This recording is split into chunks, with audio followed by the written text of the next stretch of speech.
Metro রেলের টিকিটে VAT বসবে কিনা সেই বিষয়টি এখনো ঝুলে আছে। যদিও ভ্যাট যুক্ত করেই পাশ হয়েছে এবারের বাজেট, তবে ভ্যাট যুক্ত না করার জন্য দেন দরবার চালিয়ে যাচ্ছে মেট্রো কর্তৃপক্ষ।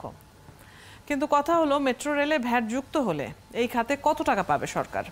যাত্রী সেবা ও আধুনিক এই পরিবহন ব্যবস্থার আর্থিক মূল্যের তুলনায় সেটি কতটা?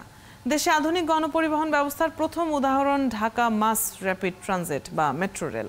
শুরুতে ভাড়া নিয়ে সমালোচনা হলেও মেট্রো রেল চালুর পর সেটি মেনে নেন যাত্রীরা। কিন্তু মেট্রোর টিকিটে ভ্যাট যুক্ত করার সিদ্ধান্তে শুধু যাত্রীরা নয়, খোদ মেট্রো কর্তৃপক্ষ এমনকি সড়ক পরিবহন ও সেতুমন্ত্রীও ক্ষোভ প্রকাশ করেন। তারপরও মেট্রো টিকিটে ভ্যাট যুক্ত রেখেই পাশ হয়েছে বাজেট। বিষয়টি নিয়ে এখনও চলছে আলোচনা। বিশ্বের বিভিন্ন দেশে মেট্রো রেলে কোনো ভ্যাট নেওয়া হয় না, উল্টো ভর্তুকি দেয় সরকার। মেট্রো রেলের টিকিটে ভ্যাট বসবে কিনা সেই বিষয়টি এখনও আলোচনার মধ্যে আছে, যদিও ভ্যাট যুক্ত করেই পাশ হয়েছে এবারের বাজেট। এই সব দিক নিয়েই আলাপ করে চলুন। আমাদের সাথে আছেন যোগাযোগ ও পরিবহন বিশেষজ্ঞ অধ্যাপক ডক্টর মোহাম্মদ হাদিউজ্জামান। আপনাকে স্বাগত জানাচ্ছি সংবাদ বিস্তারে। মেট্রোর টিকিটে ভ্যাট যুক্ত করেই তো বাজেট পাশ হয়েছে, তাহলে জানতে চাই সরকারের এই সিদ্ধান্ত রিভিউ করার সুযোগ আছে কিনা? জি, আপনাকে ধন্যবাদ। দেখেন, রিভিউ করার সুযোগ তো অবশ্যই আছে। আপনি জানেন যে ভ্যাট যে আমাদের বিভিন্ন পণ্যের উপর আরোপ করা হয়, সরকার কিন্তু বেশ কিছু খাতে আপনি জানেন যে ভ্যাট কিন্তু মওকুফ করে দেয়। আপনি জানেন যে ক্ষুদ্র কুটির শিল্প, সেখানে কিন্তু ভ্যাট নাই। বিশেষ করে আমরা যখন মেট্রো নিয়ে কথা বলছি, দেখেন ঢাকা শহরে আপনি শুরুতেই বলছিলেন যে গণপরিবহনের একটা রিফর্ম বা ট্রান্সফর্ম কিন্তু শুরু হয়েছে। ঢাকা শহরের মানুষ কিন্তু প্রথম গণপরিবহনের যে আসলে চরিত্র, সেটা কিন্তু মেট্রোর মধ্যে দিয়ে দেখেছে। এবং এখন গড়ে প্রায় 3 লক্ষ যাত্রী কিন্তু প্রতিদিন মেট্রো ব্যবহার করছে। এবং আমার ধারণা প্রতিদিন আমাদের অর্থনীতির যে অপচয়, সেটা প্রায় 15 থেকে 20 কোটি কিন্তু কমে গেছে শুধুমাত্র একটা লাইনে কিন্তু আমরা মেট্রো চালু করার ফলশ্রুতিতে। তো সেইখানে আসলে ভ্যাট যুক্ত করা, এটা কিন্তু আসলে আমি যেভাবে দেখছি, দেখেন আমাদের মেট্রোর এখন যারা যাত্রী, আপনি খেয়াল করে দেখেন, এই যে 3 লক্ষ যাত্রীর কথা বলছি, তার মধ্যে 60% যাত্রী কিন্তু তারা নিচের সড়কের আমার যে গণপরিবহন বা সিটি বাস ছিল, সেটা কিন্তু ব্যবহার করতো। এবং আপনি শুরুতে বলছিলেন যে ভাড়ার বিষয়টা, আমরাও অনেক আলোচনা করে দেখেছি যে আসলে আমাদের যে ভাড়াটা, যেটা আমরা বেস ফেয়ার বলি, সেটা আশেপাশের যে কোনো শহর থেকে বেশি। এমনকি আমাদের নিচের সড়কের যে বাসের ভাড়া আছে, তার থেকে কিন্তু মেট্রো ভাড়া প্রায় দ্বিগুণ। তারপরেও এই যে আমি বলছি যে একটা বিশাল সংখ্যক যারা যাত্রী, অনেকটা স্বল্প আয়ের যাত্রী, তারা কিন্তু মেট্রোকে বেছে নিয়েছে। কেননা সময় সাশ্রয়ী এবং আমরা যেটা সেবার মানদণ্ডের কথা বলি, সেটার সাথে তো আসলে অন্যান্য নিচের সড়কের পরিমাণের সাথে তুলনা করা যায় না। এখন এই যে ভাড়াটা আসলে যদি ভ্যাট যুক্ত হয়ে যায়, তাহলে তো ভাড়া বাড়বে। আমরা যেটা দেখছি যে সর্বনিম্ন ভাড়া প্রায় 3 টাকা বেড়ে যাবে, অর্থাৎ 20 থেকে 23 টাকা হয়ে যাবে। এবং সর্বোচ্চ ভাড়া যেটা এখন 100 আছে, সেটা কিন্তু প্রায় 115 টাকা হয়ে যাবে। এবং এর ক্ষেত্রে আসলে আমি যেটা বললাম, স্বল্প আয়ের মানুষ যারা আছে, তাদের উপরে কিন্তু একটা বড় চাপ আসবে। এবং তারা যদি মেট্রো বিমুখী হয়, মেট্রো নির্মাণের যে আসলে মূল যে উদ্দেশ্য ছিল, যে আর্থসামাজিক উন্নয়ন, সেটা কিন্তু ব্যাহত হবে।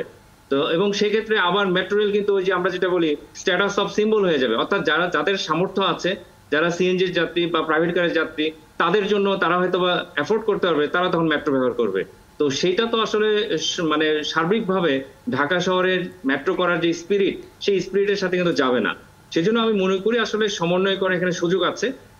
আপনাকে আমি যেটা উদাহরণ দিয়ে বলতে পারি, যে আসলে আপনি শুরুতে যেটা বলছেন আশেপাশের কিছু দেশের কথা বা বিশ্বের অন্যান্য দেশেও ভ্যাট নাই, আসলে বিষয়টা এরকম না। ভাড়ার সাথে একটা ভ্যাট থাকে, কিন্তু যারা কর্তৃপক্ষ তারা ভ্যাট দিয়ে দেয়, অথবা সরকার এটা এক্সেম্পট করে দেয়, যেটা আমি বললাম যে সাবসিডি বা ভর্তুকি এখানে যুক্ত হয়ে যায়। অর্থাৎ যাত্রী সাধারণের উপরে চাপটা আসলে পড়ে না। তো আমি যেভাবে দেখছি, আসলে আমাদের যে বেস ফেয়ার যেটা আছে, সেই বেস ফেয়ারটা যদি আমরা 15% কমিয়ে দেই, এরপরে যদি আসলে ভ্যাটটা যুক্ত হয়, তাহলে মোট যে ভাড়া, সেটা কিন্তু পরিবর্তন হবে না। এবং সেক্ষেত্রে যারা যাত্রী আছে তাদের উপর চাপ পড়বে না। তবে মেট্রো কর্তৃপক্ষ যারা আছে, নিশ্চয়ই তাদের আয়টা কিছু কমে যাবে। এবং সেক্ষেত্রে যেটা আমি মনে করি, সরকার কিন্তু সাবসিডি দিতে পারে।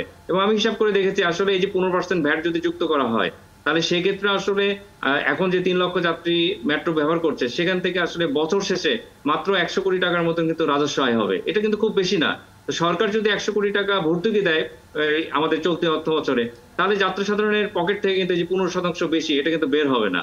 তো যেহেতু মেট্রো আসলে আমি বলছি যে ঢাকা শহরের গণপরিবহনের একটা আমূল পরিবর্তন এনেছে এবং একটা জনপ্রিয় বাহন হয়ে উঠেছে, আমাদের সরকারকে আসলে চিন্তা করতে হবে যে আমাদের বিকল্প গণপরিবহন তৈরি না করে মেট্রোর উপর এখন যদি ভ্যাট যুক্ত করা হয় এবং যারা ব্যবহার করছে তারা যদি মেট্রো বিমুখী হয়, তাহলে মেট্রো তৈরির যে মূল উদ্দেশ্য সেটা কিন্তু ব্যাহত হবে। কিন্তু যদি মেট্রোর টিকিটে ভ্যাট যুক্ত হয় শেষ পর্যন্ত, যেহেতু এখনো ব্যাপারটি ঝুলে আছে, আমরা দুই দিকই আলোচনায় নিয়ে আসতে চাই। আপনি বলছিলেন যে সমন্বয় করা হবে, এই সমন্বয়টা কিভাবে করা হতে পারে? দেখেন, সমন্বয় একটা বিষয়, আর একটা হলো এখানে একটা টেকনিক্যাল সমস্যা আমি দেখছি। আমি যেটা বলছিলাম যে সর্বনিম্ন ভাড়া এখন 20 টাকা, সেটা হয়ে যাবে আপনার 23 টাকা। তাই এই যে 3 টাকা যে খুচরা, এটা আমাদের যে টিকিট ভেন্ডিং মেশিন আছে সেই টিভিএম এ আপনি আদৌ 3 টাকা দিতে পারবেন কিনা, অর্থাৎ আমাদের টেকনিক্যাল স্পেসিফিকেশন টিভিএম সেটা কি আসলে এই যে খুচরা টাকার কথা বলছে 3 টাকা সেটার সাথে যাবে কিনা, অর্থাৎ টেকনিক্যাল একটা ইস্যু কিন্তু আছে। এরপর হচ্ছে সমন্বয়ের বিষয়, সেটা আমি বলছিলাম যেহেতু রাজস্ব বোর্ডের উপর একটা চাপ আছে এবং আমাদের যে শুল্ক আইন 2012 সেখানেও বলা আছে যে শীতাতপ নিয়ন্ত্রিত রেলের যে কোচগুলি আছে যাত্রীদেরকে ভ্যাট দিতে হবে 15%। সাধারণত ভক্তরাই কিন্তু ভ্যাট দিয়ে থাকে। তো আইনের দিক থেকে এটা ঠিক আছে, কিন্তু আমি যেটা বলছিলাম সরকার চাইলে সেখানে এক্সেমশন করতে পারে, যেহেতু একটা পাবলিক ট্রান্সপোর্ট আরবান সেন্টারে সেটা সরকার করতে পারে। তো সেই জায়গায় আমি বলছিলাম যদি এখন এনবিআর এই ভ্যাটটা নিতেই চায় এবং সরকার যদি ভ্যাট এক্সেম নাই করে, সেক্ষেত্রে সমন্বয়টা হতে পারে আমি যেটা বললাম যে আমাদের এখন প্রতি কিলোমিটারে যে ভাড়াটা আছে, অর্থাৎ আপনি জানেন 5 টাকা, সেই 5 টাকা আমরা 15% কমিয়ে দিতে পারি, অর্থাৎ বেস ফেয়ারটা 15% কমিয়ে তার উপরে যদি এখন 15% ভ্যাট যোগ করা হয়, তাহলে আইনে যেটা বলা হচ্ছে যে ভ্যাট সে 15% সেটাও যেমন আইনসিদ্ধভাবে হয়ে গেল এবং টোটাল যে ভাড়া সেটা কিন্তু পরিবর্তন হবে না, অর্থাৎ যাত্রীর উপরেও চাপটা পড়বে না।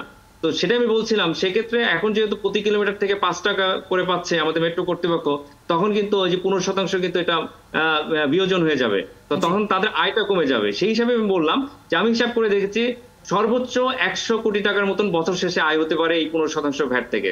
তো সেইটা সরকার যদি এখন এই যে যেহেতু 15% টাকা এখন যদি মেট্রো কর্তৃপক্ষকে দিতে হয় ভ্যাট বাবদ, তাহলে দেখা যাবে যে এই যে 100 কোটি টাকা যেহেতু তাদের আয় কমে যাবে, সেই 100 কোটি যদি এখন ভর্তুকি দেওয়া হয়, তাহলে আয় এবং ব্যয়ের মধ্যে যে ফারাক মেট্রো কর্তৃপক্ষের হবে, সেই জায়গায় ওই ফারাকটা আর থাকবে না। অর্থাৎ সাবসিডি এখানে দিতে হবে, কেননা মেট্রো আসলে আমরা কেবল পরিচালনা করেছি, মেট্রো কর্তৃপক্ষ তারা কিন্তু এখন ভাড়ার উপরে নির্ভরশীল। অন্যান্য যে নন ফেয়ার রেভিনিউ আমরা কথা বলি সেটা কিন্তু এখনো তারা পাচ্ছে না। পাশাপাশি কিছুটা হয়তো বা আপনি জানেন যে বিজ্ঞাপন থেকে পায়, কিন্তু এই আয়টা কিন্তু আমার মনে হয় না এখনো খুব একটা সেই পর্যায়ে গেছে। তো আমাদের মেট্রো কর্তৃপক্ষ তাদের আয় বাড়ানোর আরো সময় দিতে হবে। পাশাপাশি আমি মনে করি যে মেট্রো পরিচালনার ব্যয় কমানোর বিভিন্ন সুযোগ আছে, সেটা কমিয়েও যদি আমরা এখন ভাড়াটা কিছুটা কমিয়ে দেওয়া হয়, যদি আসলে শেষ পর্যন্ত রাজস্ব বোর্ড এটা মওকুফ না করতে চায়, তাহলে কিন্তু বিকল্প হিসেবে আমি যেটা বলছি আসলে আমাদের যে বেস ফেয়ার আছে সেটা কমিয়ে তার উপর আসলে ভ্যাটটা যুক্ত করতে হবে, যাতে করে কোনোভাবেই যাত্রীর উপর আসলে চাপটা না আসে, অর্থাৎ মোট ভাড়া প্রতি কিলোমিটারে এখানে যেন পরিবর্তন না হয়, নতুবা এটা একটা আত্মঘাতী সিদ্ধান্ত হবে বলে আমি মনে করি। অনেক ধন্যবাদ আমাদের সাথে আজকে যুক্ত হবার জন্য।